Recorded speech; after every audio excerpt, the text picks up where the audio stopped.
The journey of the eternal soul begins now. Assalamualaikum warahmatullahi wabarakatuh. Tenangkan sejenak hatimu, tarik napas perlahan, dan izinkan dirimu hadir sepenuhnya di saat ini. Ada pesan yang tidak datang dengan suara keras, tetapi mengetuk dari dalam. Pesan yang sering kita abaikan karena terlalu sibuk mengejar keinginan. Pernahkah engkau merasa diuji bukan dengan kesedihan, tetapi dengan sesuatu yang sangat kau inginkan? Bukan dengan kehilangan, tetapi dengan dorongan yang terasa wajar, masuk akal, bahkan terasa pantas. Disitulah banyak jiwa terhenti tanpa sadar. Bukan karena Allah menjauh, tetapi karena hati terlalu dekat dengan nafsu. Video ini bukan untuk menghakimi, bukan pula untuk menggurui. Ini adalah ajakan untuk merenung bersama. Tentang ujian yang datang diam-diam lewat keinginan, tentang nafsu yang menyamar sebagai kebutuhan, dan tentang hikmah besar yang tersembunyi di baliknya bagi jiwa yang mau berhenti, lalu mendengar. Bab 1. Nafsu. Ujian yang menyamar sebagai keinginan. Tidak semua ujian Allah datang dalam rupa kesedihan, kekurangan, atau air mata. Ada ujian yang justru hadir dalam bentuk yang terasa hangat, masuk akal, bahkan tampak seperti kebutuhan jiwa. Ia datang sebagai keinginan yang dibungkus alasan, seolah-olah ia bagian dari hak diri yang wajar untuk dipenuhi. Di titik inilah banyak hati tertipu, karena mengira sedang mengikuti fitrah, padahal sedang berdiri di hadapan timbangan iman. Nafsu tidak selalu muncul sebagai dorongan kasar yang jelas haram, melainkan sebagai bisikan halus yang berkata, engkau lelah, engkau pantas, engkau butuh. Padahal seringkali yang dibutuhkan bukan pemenuhan, melainkan pengendalian. Allah Maha mengetahui bahwa hati manusia paling mudah tergelincir bukan saat ia lapar, tetapi saat ia merasa berhak. Dalam pandangan makrifat, nafsu bukan sekadar dorongan jasmani, melainkan medan ujian ruhani. Ia diciptakan bukan untuk dimusnahkan, tetapi untuk dikenali dan diarahkan. Ketika nafsu muncul, sesungguhnya Allah sedang membuka sebuah pintu dialog batin. Apakah hati ini masih dipimpin oleh cahaya tauhid, atau sudah mulai dikuasai oleh keinginan diri? Banyak orang mengira ujian adalah sesuatu yang menyakitkan, padahal ujian yang paling dalam justru terasa menyenangkan. Karena yang menyenangkan jarang dipertanyakan, jarang disadari, dan jarang dihadapkan kepada Allah dengan istighfar. Disitulah nafsu bekerja diam-diam, menumbuhkan pembenaran sebelum kesadaran sempat terjaga. Nafsu juga memiliki kecerdikannya sendiri. Ia tidak meminta segalanya sekaligus, tetapi sedikit demi sedikit. Hari ini ia hanya minta dipahami, besok minta dimaklumi, lusa minta dibelah. Hingga pada satu titik, manusia tidak lagi merasa sedang diuji, melainkan merasa sedang menjalani hidup dengan wajar. Padahal ukuran wajar dalam pandangan langit tidak selalu sama dengan ukuran wajar dalam pandangan manusia. Disinilah hikmah besar tersembunyi. Allah tidak sedang melihat apa yang diambil oleh seorang hamba, tetapi apa yang sanggup ia tinggalkan deminya. Sebab meninggalkan yang halal karena takut jatuh pada yang melalaikan seringkali lebih berat daripada meninggalkan yang jelas haram. Ujian melalui nafsu juga merupakan cermin kejujuran iman. Iman yang hanya hidup di lisan akan mudah roboh ketika berhadapan dengan keinginan yang mendesak. Namun iman yang telah meresap ke dalam kesadaran akan melahirkan jeda, sebuah ruang sunyi antara dorongan dan tindakan. Di dalam jeda itulah ruh bekerja, menimbang, merasakan, dan bertanya dengan jujur, apakah ini mendekatkan aku kepada Allah atau justru menjauhkan secara perlahan? Orang yang mengenal dirinya akan memahami bahwa setiap keinginan tidak selalu perlu dituruti. Dan setiap penolakan terhadap nafsu bukanlah kehilangan, melainkan penjagaan. Maka jika suatu hari engkau merasa diuji bukan dengan musibah, tetapi dengan keinginan yang kuat dan berulang, jangan tergesa-gesa menyalahkan dirimu atau keadaan. Bisa jadi Allah sedang mengajakmu naik ke tingkat kesadaran yang lebih dalam. Ujian ini bukan tanda kebencian, melainkan tanda perhatian. Allah sedang mengajarkan bahwa kemuliaan seorang hamba tidak terletak pada seberapa banyak yang ia miliki, tetapi pada seberapa dalam ia mampu menahan diri deminya. Dan ketika nafsu itu dikenali, ditundukkan, lalu diserahkan kembali kepada Allah, disitulah hati mulai merasakan ketenangan yang tidak lahir dari pemenuhan, tetapi dari kepasrahan yang sadar. Bab 2, nafsu tidak selalu buruk, tetapi selalu menguji. Nafsu sering dipersepsikan sebagai sesuatu yang harus dimusuhi, ditindas, bahkan dimatikan. Padahal dalam pandangan hikmah ilahi, nafsu tidak diciptakan tanpa tujuan. Ia adalah bagian dari struktur jiwa manusia. Sebuah potensi yang jika diarahkan akan menjadi kendaraan kebaikan. Namun jika dilepas tanpa kendali, akan berubah menjadi sumber kehancuran batin. Nafsu tidak selalu mengajak kepada dosa, tetapi ia selalu mengajak kepada pilihan. Dan disitulah ujian sejatinya berlangsung.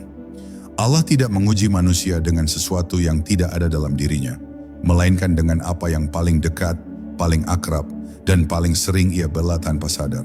Ada nafsu yang mendorong seseorang untuk bekerja, berjuang, menikah, dan bertahan hidup. Nafsu semacam ini tidak tercela selama ia berada di bawah cahaya iman. Namun ketika nafsu mulai meminta posisi sebagai penentu utama, saat itulah ia berubah dari alat menjadi tuan. Banyak hati tergelincir bukan karena mengikuti nafsu secara membabi buta, tetapi karena memberi ruang terlalu besar hingga akal dan iman hanya menjadi pembenaran belaka. Di titik ini, seseorang tidak lagi bertanya apakah Allah ridha, melainkan apakah dirinya merasa puas. Dan kepuasan diri yang dijadikan kompas hidup adalah awal dari kegelisahan yang panjang. Ujian nafsu menjadi semakin halus ketika ia dibungkus dengan dalih kebaikan. Ada keinginan yang tampak mulia, tetapi mengandung dorongan ego yang tersembunyi. Ada ambisi yang tampak seperti perjuangan, tetapi sesungguhnya mencari pengakuan. Nafsu pandai bersembunyi di balik niat yang belum dimurnikan. Maka orang-orang yang berjalan di jalan makrifat tidak mudah merasa aman hanya karena niatnya tampak baik. Mereka terus membersihkan niat itu karena mereka tahu bahwa nafsu bisa hidup bahkan di dalam amal. Dan amal yang disusupi nafsu seringkali melelahkan jiwa meski terlihat indah di mata manusia. Allah membiarkan nafsu ada agar manusia belajar menempatkan diri sebagai hamba, bukan sebagai pusat segalanya. Ketika keinginan tidak terpenuhi, Allah sedang mengajarkan kesabaran. Ketika keinginan terpenuhi, Allah sedang menguji rasa syukur dan pengendalian. Dalam kedua kondisi itu, nafsu selalu hadir sebagai alat ukur. Apakah hati tetap tenang saat mendapatkan dan tetap lurus saat kehilangan? Orang yang matang secara ruhani tidak terlalu gembira ketika keinginannya tercapai dan tidak terlalu hancur ketika keinginannya tertunda. Karena ia memahami bahwa semua itu hanyalah episode ujian, bukan tujuan akhir perjalanan. Maka memahami nafsu bukan berarti menuruti segalanya atau menolaknya secara keras, tetapi mengenal posisinya dengan jujur. Nafsu yang dikenali akan melembut, nafsu yang dilawan tanpa ilmu akan memberontak, dan nafsu yang dituruti tanpa batas akan memperbudak. Disinilah kebijaksanaan lahir, menempatkan nafsu di bawah bimbingan tauhid, agar setiap keinginan tidak menjauhkan, tetapi justru mengingatkan kepada Allah.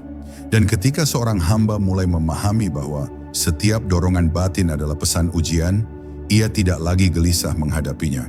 Ia diam, mendengar, lalu memilih dengan sadar. Karena ia tahu, di balik setiap nafsu yang diuji, Allah sedang membentuk jiwa yang lebih jernih dan lebih dekat kepadanya. Bab 3, ketika nafsu menjadi jalan atau jurang. Nafsu ibarat api yang diletakkan di tengah perjalanan ruhani. Ia bisa menjadi penerang yang menghangatkan langkah atau menjadi kobaran yang membakar arah. Semuanya bergantung pada bagaimana manusia mendekatinya. Nafsu tidak pernah netral karena ia selalu mendorong kepada gerak. Namun gerak itu bisa menuju pendakian atau justru terjun ke jurang yang dalam. Orang-orang yang berjalan dengan kesadaran tidak menolak keberadaan nafsu, tetapi mereka tidak menyerahkan kemudi kepadanya. Mereka memahami bahwa perjalanan menuju Allah tidak menuntut penghapusan keinginan, melainkan penataan yang jujur dan beradab. Ketika nafsu dijadikan jalan, ia akan tunduk pada nilai dan makna. Keinginan untuk memiliki diarahkan menjadi usaha yang halal, keinginan untuk dihargai diarahkan menjadi pelayanan yang ikhlas, dan keinginan untuk dicintai diarahkan menjadi kasih yang tidak menuntut balasan. Nafsu yang dipandu oleh iman akan melahirkan amal yang hidup, bukan kering. Namun saat nafsu dijadikan tujuan, ia berubah menjadi jurang.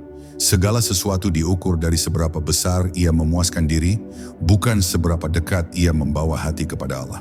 Disinilah banyak jiwa terjatuh tanpa sadar, karena jurang itu tidak selalu gelap, melainkan seringkali dihiasi oleh rasa benar dan pembenaran. Dalam kacamata makrifat, perbedaan antara jalan dan jurang terletak pada satu hal yang halus: kehadiran Allah dalam kesadaran. Ketika seseorang masih mengingat Allah di tengah keinginannya, nafsu akan melunak dan patuh. Namun ketika Allah mulai dilupakan demi mengejar rasa puas, nafsu akan membesar dan menelan arah. Itulah sebabnya orang-orang arif menjaga zikir bukan hanya di lisan, tetapi di dalam keputusan. Mereka tidak bertanya apa yang aku inginkan, melainkan kemana ini membawaku. Pertanyaan semacam ini menyelamatkan jiwa dari banyak pilihan yang tampak indah, tetapi kosong dari cahaya. Banyak manusia mengira ia jatuh karena dosa besar, padahal seringkali ia tergelincir oleh nafsu kecil yang dibiarkan tumbuh. Satu keinginan yang dituruti tanpa muraqabah akan melahirkan keinginan lain yang lebih kuat.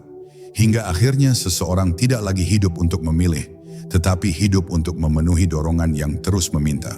Nafsu yang tidak ditata akan menciptakan kegelisahan yang tidak pernah selesai, karena ia tidak mengenal kata cukup.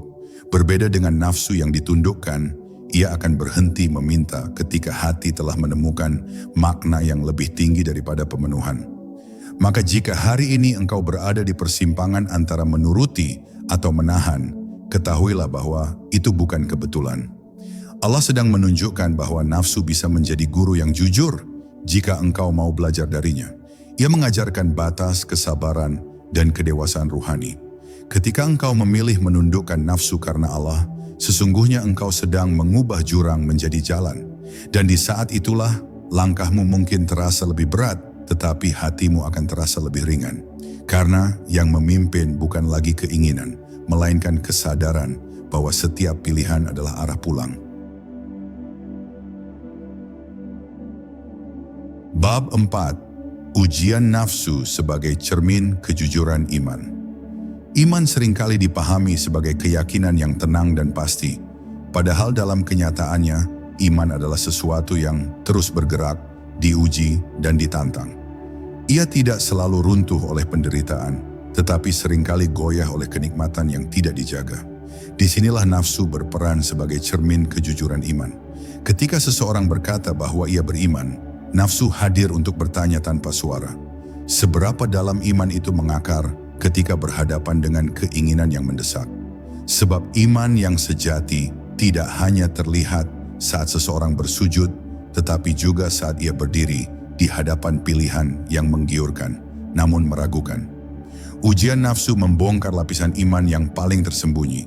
Ia menyingkap apakah hubungan seseorang dengan Allah masih hidup dalam kesadaran atau hanya tinggal kebiasaan yang diulang. Ketika keinginan muncul, iman diuji bukan dengan larangan yang keras, tetapi dengan jeda yang sunyi. Apakah hati masih mampu berhenti sejenak, mengingat Allah, dan menimbang dengan jujur? Banyak orang tidak jatuh karena mereka tidak tahu hukum, tetapi karena mereka tidak memberi ruang bagi iman untuk berbicara. Nafsu bergerak cepat, sementara iman membutuhkan keheningan. Dan siapa yang tidak melatih keheningan akan selalu kalah oleh dorongan.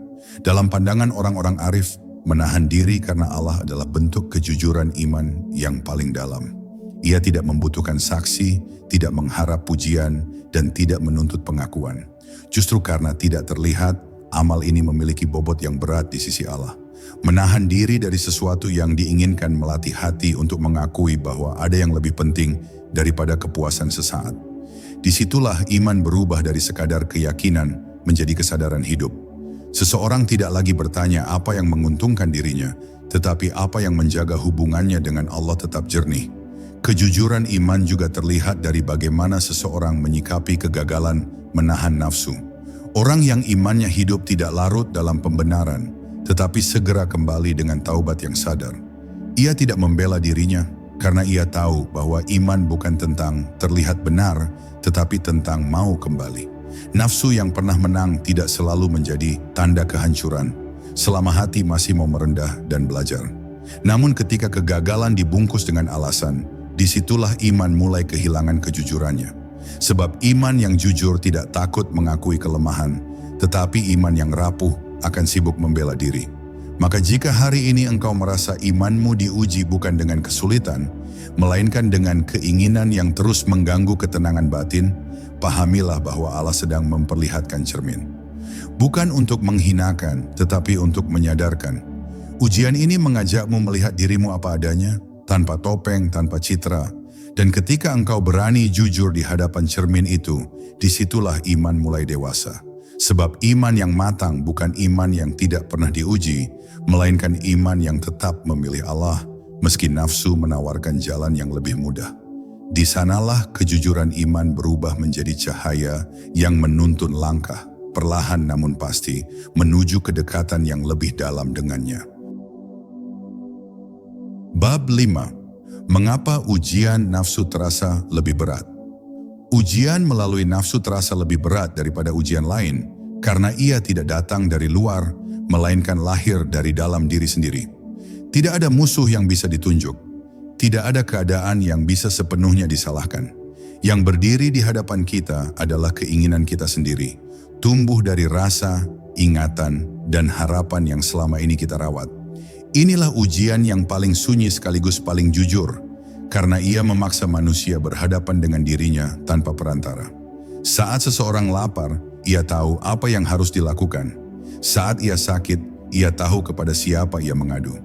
Tetapi saat nafsu menguat, seringkali ia tidak tahu apakah harus melawan, menunda, atau menyerah. Kebingungan inilah yang membuat ujian ini terasa melelahkan bagi jiwa. Beratnya ujian nafsu juga karena ia sering datang berulang, seolah tidak pernah benar-benar selesai. Seseorang bisa saja menundukkan satu keinginan hari ini, namun besok muncul dalam bentuk lain yang lebih halus. Nafsu belajar dari kegagalan sebelumnya. Ia menyesuaikan cara, mengubah pendekatan, dan memperhalus bisikan. Disinilah banyak orang merasa lelah dan bertanya dalam diam, mengapa perjuangan batin ini seakan tidak ada ujungnya? Namun justru dalam pengulangan itulah Allah sedang melatih kesabaran yang tidak instan. Kesabaran yang tumbuh bukan dari hasil cepat, tetapi dari ketekunan menjaga arah. Ujian ini tidak dimaksudkan untuk diselesaikan sekali, melainkan untuk menempa karakter sepanjang hidup. Nafsu terasa berat karena ia selalu berbicara dengan bahasa rasa, sementara iman sering berbicara dengan bahasa makna. Rasa ingin dipenuhi sekarang, makna mengajak untuk menunggu. Rasa menawarkan kenyamanan, makna mengajak kepada kedalaman. Dan manusia pada dasarnya lebih mudah mendengar apa yang segera memberi kelegaan. Maka ketika iman mengajak menahan, menunda, atau melepaskan, jiwa merasa tertekan. Padahal tekanan itu bukan tanda kerusakan, melainkan tanda pertumbuhan. Seperti otot yang terasa sakit saat dilatih, ruh pun merasakan berat ketika diajak naik ke tingkat yang lebih tinggi. Tanpa tekanan ini, ruh akan tetap lemah dan mudah dikuasai dorongan. Ada pula hikmah lain mengapa ujian nafsu terasa berat, karena disitulah manusia belajar bersandar sepenuhnya kepada Allah. Selama seseorang merasa mampu mengendalikan diri dengan kekuatannya sendiri, ia belum benar-benar bergantung. Nafsu yang kuat mematahkan rasa percaya diri yang berlebihan, hingga akhirnya hati mengaku, "Aku tidak sanggup tanpa pertolonganmu." Dari pengakuan inilah doa lahir dengan kejujuran yang dalam. Bukan doa yang dihafal, tetapi doa yang mengalir dari kebutuhan yang nyata. Di saat seperti inilah hubungan dengan Allah menjadi lebih intim. Karena manusia datang bukan sebagai orang yang merasa kuat, tetapi sebagai hamba yang sadar akan kelemahannya. Maka jika ujian nafsu hari ini terasa berat, pahamilah bahwa berat itu bukan hukuman, melainkan tanda bahwa jiwamu sedang diajak tumbuh. Allah tidak menurunkan ujian ini untuk melemahkanmu, tetapi untuk mengajarkan bahwa kekuatan sejati bukan terletak pada menuruti semua keinginan, melainkan pada kemampuan menahan demi tujuan yang lebih tinggi. Setiap kali engkau bertahan, meski hanya sesaat, ada keteguhan yang sedang dibentuk dalam dirimu. Dan meski mungkin engkau belum melihat hasilnya sekarang, ketahuilah bahwa setiap perjuangan batin yang jujur tidak pernah sia-sia. Ia sedang menyusun kedalaman iman yang kelak membuat hidup terasa lebih ringan, bukan karena ujian berkurang, tetapi karena hatimu telah menjadi lebih lapang dalam menghadapinya. Bab 6. Nafsu dan hijab makrifat. Dalam perjalanan menuju makrifat, Ada satu penghalang yang paling halus namun paling kuat, yaitu nafsu yang belum dikenali kedudukannya. Ia bukan sekadar dorongan jasmani, melainkan lapisan yang menutupi kejernihan pandangan batin. Banyak orang mengira hijab makrifat adalah dosa besar atau kelalaian ibadah, padahal seringkali hijab itu justru berupa keinginan-keinginan kecil yang terus dipelihara. Nafsu yang tidak ditundukkan perlahan membentuk kabut di dalam hati, bukan kabut gelap yang menakutkan, tetapi kabut nyaman yang membuat seseorang merasa baik-baik saja. Dan justru karena terasa baik-baik saja itulah, ia tidak merasa perlu membersihkan hatinya lebih dalam. Makrifat menuntut kejujuran yang tajam, sementara nafsu cenderung menyukai kenyamanan. Ketika seseorang mulai mendekat kepada Allah secara batin, nafsu akan berusaha menyesuaikan diri agar tetap bertahan. Ia bisa menyusup ke dalam rasa bangga atas ibadah, ke dalam rasa puas atas pemahaman, bahkan ke dalam rasa tenang yang belum tentu murni. Disinilah ujian menjadi semakin lembut namun berbahaya. Bukan lagi soal meninggalkan yang haram, tetapi soal membersihkan yang samar. Orang yang berjalan di jalan ini tidak lagi diuji dengan larangan kasar, melainkan dengan rasa cukup yang bisa saja menipu. Nafsu tidak lagi berkata, langgar, tetapi berkata, berhenti di sini saja, ini sudah cukup. Hijab makrifat terbentuk ketika hati mulai sibuk dengan pengalaman, bukan dengan Allah. Ketika seseorang lebih menikmati rasa damai daripada kehadiran zat yang memberi damai, disitulah nafsu mengambil alih secara diam-diam. Ia membuat seseorang berhenti melangkah, merasa telah sampai, padahal baru memasuki gerbang. Dalam pandangan orang-orang arif, makrifat bukanlah kumpulan rasa, melainkan penyerahan yang semakin dalam. Semakin seseorang mengenal Allah, semakin ia merasa kecil dan tidak memiliki apa-apa. Namun nafsu tidak menyukai rasa kecil itu. Ia ingin tetap diakui, meski dalam bentuk yang halus dan spiritual. Maka tanpa disadari, perjalanan berhenti bukan karena kesalahan besar, tetapi karena kelekatan halus. Nafsu juga menjadi hijab makrifat karena ia selalu ingin memiliki. Ia ingin memiliki pemahaman, memiliki kedalaman, memiliki keistimewaan batin. Padahal makrifat sejati justru lahir dari pelepasan. Semakin seseorang melepaskan klaim atas dirinya, semakin lapang hatinya untuk menerima cahaya. Orang yang masih sibuk mengumpulkan pengalaman ruhani seringkali sulit merasakan kehadiran Allah yang sederhana.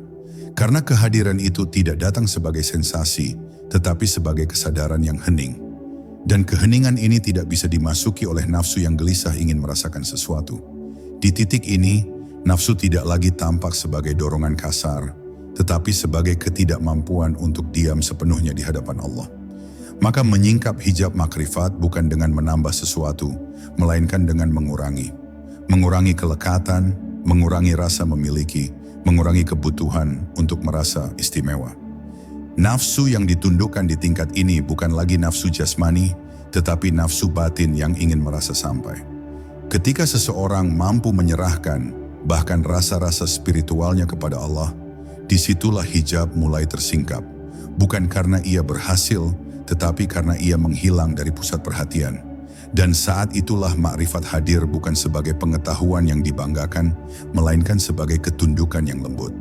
Sebab semakin dekat seorang hamba kepada Allah, semakin ia sadar bahwa yang paling menghalangi bukanlah dunia di luar dirinya, melainkan nafsu halus yang masih ingin berdiri di antara dirinya dan Tuhan. Bab 7, nafsu yang ditundukkan melahirkan cahaya. Setiap nafsu yang berhasil ditundukkan dengan kesadaran akan meninggalkan jejak yang tidak terlihat oleh mata, tetapi dirasakan oleh hati. Jejak itu adalah cahaya, bukan cahaya yang menyilaukan, melainkan cahaya yang menenangkan. Cahaya ini tidak datang dari terpenuhinya keinginan, tetapi dari kemenangan batin yang sunyi. Ketika seseorang memilih menahan diri demi Allah, ia sedang menyalakan pelita kecil di dalam jiwanya. Pelita itu mungkin tampak redup pada awalnya, namun ia akan terus menyala selama pilihan itu dijaga dengan keikhlasan. Cahaya semacam ini tidak bergantung pada keadaan luar, karena ia lahir dari kedalaman hubungan antara hamba dan Tuhannya. Cahaya yang lahir dari penundukan nafsu membuat hati menjadi lebih peka. Seseorang mulai merasakan perbedaan antara dorongan yang membawa ketenangan dan dorongan yang hanya menjanjikan pelarian. Kepekaan ini bukan hasil dari kecerdasan, melainkan dari kejernihan. Nafsu yang dahulu bising perlahan menjadi tenang karena ia tidak lagi dijadikan pusat perhatian. Dalam ketenangan ini, hati mulai mampu mendengar bisikan hikmah yang sebelumnya tertutup oleh kebisingan keinginan. Banyak orang mencari cahaya melalui pengalaman luar, padahal cahaya sejati seringkali muncul setelah seseorang berani mengatakan tidak pada dirinya sendiri demi Allah. Penundukan nafsu juga melahirkan kebebasan yang tidak banyak dipahami. Kebebasan ini bukan berarti bebas melakukan apa saja, tetapi bebas dari keharusan menuruti segala dorongan. Orang yang merdeka secara batin tidak mudah terseret oleh rasa ingin memiliki, ingin diakui, atau ingin unggul. Ia hidup dengan pilihan, bukan dengan keterpaksaan rasa. Inilah kebebasan yang membuat jiwa lapang, karena ia tidak lagi dibebani oleh tuntutan yang terus berubah. Nafsu yang ditundukkan tidak mati, tetapi berubah menjadi tenaga yang patuh, bergerak sesuai arah yang ditentukan oleh iman. Cahaya yang lahir dari proses ini juga memengaruhi cara seseorang memandang hidup. Ia tidak lagi melihat ujian sebagai gangguan, tetapi sebagai undangan untuk lebih sadar. Ia tidak tergesa-gesa mengejar kesenangan, karena ia telah merasakan manisnya ketenangan yang tidak bergantung pada hasil. Dalam dirinya tumbuh rasa cukup yang tidak mudah goyah. Rasa cukup ini bukan karena semua keinginan terpenuhi, tetapi karena hati telah menemukan tempat bersandar yang lebih kokoh. Ketika sandaran itu adalah Allah, dunia tidak lagi memegang kendali atas kebahagiaan batin. Maka jangan meremehkan satu kemenangan kecil atas nafsu. Setiap penundaan yang jujur, setiap penolakan yang ikhlas, dan setiap pilihan yang dilakukan dengan kesadaran akan menambah cahaya dalam dirimu. Cahaya ini mungkin tidak membuat hidupmu tampak istimewa di mata manusia, tetapi ia akan membuat langkahmu terasa ringan di hadapan Allah. Dan ketika cahaya itu semakin kuat, engkau akan menyadari bahwa ketenangan yang selama ini dicari di luar ternyata tumbuh dari dalam, lahir dari nafsu yang ditundukkan dan hati yang memilih tunduk kepadanya. Bab 8. Allah menguji nafsu sebelum mengangkat derajat. Setiap pengangkatan derajat dalam pandangan Allah selalu diawali dengan penundukan batin. Tidak ada ketinggian ruhani yang lahir dari jiwa yang masih dikuasai keinginan tanpa batas. Maka sebelum seorang hamba diberi keluasan, ia akan diuji dengan pengekangan. Sebelum diberi kemantapan, ia akan diuji dengan kegelisahan. Ujian melalui nafsu adalah saringan halus yang memastikan bahwa yang naik adalah hati yang siap, bukan ego yang tersembunyi. Allah Maha mengetahui bahwa derajat bukan sekadar posisi, melainkan tanggung jawab ruhani yang hanya bisa dipikul oleh jiwa yang telah dilatih menahan diri. Dalam sejarah para nabi, orang-orang syalih, dan mereka yang dekat kepada Allah, ujian nafsu selalu hadir dalam bentuk yang sesuai dengan kedalaman masing-masing. Semakin tinggi potensi seseorang, semakin halus ujiannya, bukan lagi soal benar dan salah yang jelas, tetapi soal pilihan antara yang baik dan yang lebih diridai. Nafsu diuji bukan untuk mempermalukan, tetapi untuk memurnikan. Karena kemurnian inilah yang menjadi syarat utama untuk menerima amanah yang lebih besar.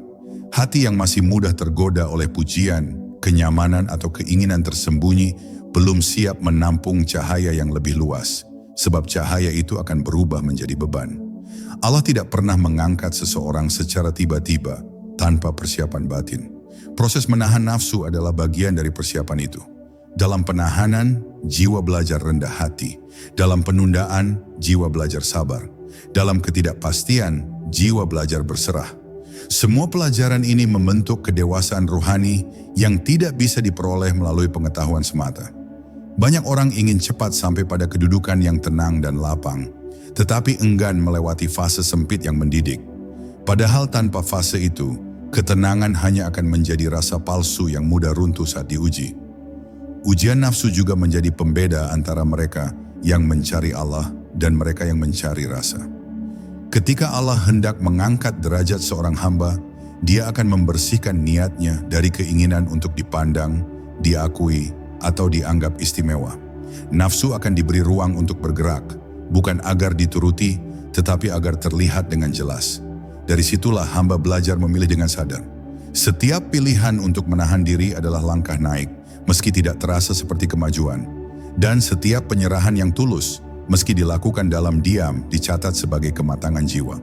Maka jika hari ini engkau merasa diuji dengan nafsu yang terus berulang, jangan tergesa-gesa menganggap dirimu gagal atau tertinggal. Bisa jadi engkau sedang berada dalam fase persiapan yang penting. Allah sedang memastikan bahwa ketika kelapangan datang, hatimu tidak lupa diri. Bahwa ketika kedudukan meningkat, jiwamu tetap merendah. Pengangkatan derajat tidak selalu tampak sebagai perubahan keadaan luar, tetapi seringkali hadir sebagai keteguhan batin yang baru. Dan keteguhan itu lahir dari ujian nafsu yang diterima dengan kesadaran, dijalani dengan kesabaran, dan diserahkan sepenuhnya kepada Allah yang Maha mengetahui arah terbaik bagi setiap hambanya. Bab 9. Saat nafsu tunduk, takdir menjadi lembut. Ada satu perubahan halus yang jarang disadari oleh banyak jiwa. Ketika nafsu mulai tunduk, cara takdir menyentuh hidup pun ikut berubah. Bukan karena takdir itu berganti arah, melainkan karena hati yang menerimanya telah berbeda. Nafsu yang dahulu menuntut segalanya sesuai keinginan, kini mulai diam, memberi ruang bagi penerimaan yang sadar. Di ruang inilah takdir terasa lebih lembut, meski bentuknya tetap sama. Masalah masih ada, ujian masih datang, tetapi ia tidak lagi melukai seperti sebelumnya. Sebab yang terluka bukan takdirnya, melainkan ego yang dahulu ingin segalanya berjalan sesuai rencana diri. Ketika nafsu memimpin, takdir sering terasa kejam. Segala yang tidak sesuai keinginan dianggap sebagai kegagalan atau ketidakadilan. Namun saat nafsu ditundukkan, perspektif berubah. Hati tidak lagi sibuk bertanya, mengapa ini terjadi padaku? Melainkan mulai bertanya, apa yang Allah ingin ajarkan kepadaku? Pergeseran pertanyaan ini mengubah seluruh pengalaman hidup. Yang semula terasa berat menjadi bermakna, yang semula pahit menjadi mendidik. Nafsu yang tunduk membuat seseorang tidak lagi memaksa takdir mengikuti kemauannya, tetapi belajar mengikuti takdir dengan kesadaran dan adab. Takdir terasa lembut karena hati tidak lagi menolak. Penolakan adalah sumber luka terdalam dalam jiwa. Nafsu yang belum tunduk selalu menolak. Menolak kenyataan, menolak keterbatasan, menolak kehilangan. Penolakan inilah yang melahirkan kegelisahan berkepanjangan. Sebaliknya, hati yang telah belajar menundukkan nafsu memiliki kelapangan untuk menerima tanpa menyerah. Ia menerima bukan karena lemah, tetapi karena percaya. Percaya bahwa Allah tidak menulis satupun kejadian tanpa hikmah. Dari kepercayaan inilah ketenangan tumbuh, bukan sebagai rasa bahagia yang berlebihan, tetapi sebagai kestabilan batin yang tidak mudah goyah. Dalam pandangan makrifat, kelembutan takdir adalah buah dari penyerahan yang matang. Bukan penyerahan yang pasrah tanpa usaha, tetapi penyerahan setelah ikhtiar yang jujur. Nafsu yang tunduk tidak menghilangkan usaha, justru memurnikannya. Seseorang tetap bergerak, bekerja, dan berdoa, namun tidak lagi menggantungkan keselamatan jiwanya pada hasil. Ia menyerahkan hasil sepenuhnya kepada Allah, karena ia tahu bahwa yang paling berbahaya bukanlah hasil yang tidak sesuai harapan, melainkan hati yang terikat pada hasil tersebut. Ketika keterikatan itu dilepas, takdir kehilangan kekuatannya untuk melukai. Maka saat engkau melihat seseorang yang hidupnya tampak sederhana namun jiwanya tenang, jangan terburu-buru mengira ia tidak diuji. Bisa jadi ia telah melewati ujian nafsu yang panjang hingga hatinya belajar tunduk. Ketundukan inilah yang membuat takdir terasa ramah, meski jalannya tidak selalu mudah. Hidupnya tidak bebas dari masalah, tetapi bebas dari perlawanan batin yang melelahkan. Disitulah rahasia besar itu berada. Bukan dunia yang berubah, tetapi cara hati menghadapinya. Dan ketika nafsu telah ditempatkan di bawah kesadaran tauhid, takdir pun hadir bukan sebagai ancaman, melainkan sebagai sahabat perjalanan yang membawa jiwa semakin dekat kepada Allah. Bab 10. Ujian nafsu sebagai undangan pulang. Pada akhirnya setiap ujian nafsu bukanlah hukuman, melainkan undangan yang lembut namun tegas untuk kembali. Kembali dari kesibukan, memenuhi keinginan, menuju kesadaran sebagai hamba. Kembali dari rasa memiliki menuju pengakuan bahwa segalanya hanyalah titipan. Nafsu yang menguat seringkali membuat manusia lupa arah, bukan karena ia jahat, tetapi karena ia terus menarik perhatian keluar. Maka Allah mengizinkan ujian ini hadir agar hati berhenti sejenak, menoleh ke dalam, dan mengingat asal serta tujuan. Dalam diam itulah panggilan pulang terdengar, bukan dengan suara, tetapi dengan kegelisahan yang mendidik. Undangan pulang ini tidak selalu terasa manis. Terkadang ia datang sebagai rasa tidak nyaman saat menuruti keinginan atau kehampaan setelah sesuatu yang diinginkan akhirnya diraih. Rasa-rasa ini bukan kesalahan, melainkan isyarat. Allah sedang menunjukkan bahwa nafsu tidak pernah benar-benar mampu memberi kepuasan yang utuh. Kepuasan sejati hanya hadir ketika hati berada di tempat yang semestinya, yaitu di hadapannya. Ketika seseorang mulai menyadari bahwa setiap pemenuhan hanya sementara, disitulah kerinduan yang lebih dalam mulai tumbuh. Kerinduan untuk tenang tanpa syarat, untuk cukup tanpa harus memiliki segalanya. Dalam perspektif makrifat, pulang bukanlah berpindah tempat, melainkan berpindah pusat. Pusat hidup yang semula berada pada keinginan diri perlahan dipindahkan kepada keridhaan Allah. Nafsu tidak lagi menjadi penentu arah, melainkan penanda ujian. Setiap kali ia muncul, hamba yang sadar tidak tergesa-gesa menuruti atau memusnahkan, tetapi membaca pesan di baliknya. Apa yang sedang Allah latih dalam diriku hari ini? Kesabaran, keikhlasan, atau kepercayaan. Dengan cara ini, nafsu tidak lagi menjadi penghalang, tetapi menjadi pengingat untuk kembali menata niat dan arah. Ujian nafsu sebagai undangan pulang juga mengajarkan bahwa kedekatan dengan Allah tidak selalu ditandai oleh rasa nyaman. Terkadang justru ditandai oleh kegelisahan yang membuat hati tidak betah jauh darinya. Kegelisahan ini berbeda dengan keresahan nafsu. Ia lebih hening, lebih jujur, dan lebih mengarahkan. Ia tidak mendorong untuk lari, tetapi mengajak untuk mendekat. Saat seseorang merespons kegelisahan ini dengan zikir, doa, dan penyerahan, ia sedang melangkah pulang, meski kakinya masih berpijak di dunia yang sama. Dunia tidak berubah, tetapi jaraknya dari hati mulai menjauh. Maka jika hari ini engkau masih bergumul dengan nafsu yang belum sepenuhnya tunduk, jangan putus asa dan jangan pula merasa tertinggal. Perjalanan pulang setiap hamba berbeda-beda, dan Allah Maha mengetahui langkah mana yang paling sesuai.